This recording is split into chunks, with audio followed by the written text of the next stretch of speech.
প্রবাসী। বাড়িতে লাখ টাকার ডাইনিং টেবিল কিনে দেওয়া প্রবাসীর খাওয়া হয় ফ্লোরে বসে।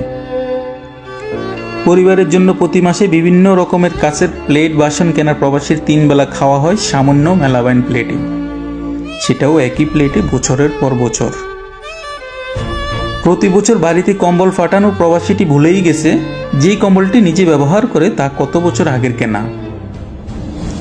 ঘরের জন্য দামি কাঠ দিয়ে খাট বানাতে পারলেও প্রবাসী নিজে থাকে সামান্য মেডিকেল সিটে, সেটাও বাজারের সবচেয়ে কম দামিটা।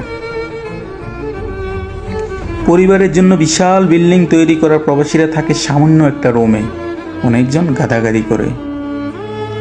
ছেলেমেয়ের শপিংয়ের জন্য প্রতি মাসে টাকা পাঠানো প্রবাসীটা লাস্ট কবে নিজের জন্য নতুন জামা কিনছে মনে করতে পারবে না। বাড়িতে বউ বাচ্চাকে ভালো খাবার খাওয়ার উপদেশ দেওয়া প্রবাসীটার 3 বেলা চলে ডাল ডিম খেয়ে। ছেলের জন্য লাখ টাকা দিয়ে মোটরসাইকেল কেনার প্রবাসী সেকেন্ড হ্যান্ড সাইকেল চালিয়ে কর্মস্থলে আসা যাওয়া করে। ঈদ কিংবা বিশেষ দিনে পরিবারের আনন্দের কথা চিন্তা করে লুকিয়ে লুকিয়ে চোখের পানি ফালানোর মানুষটিই প্রবাসী।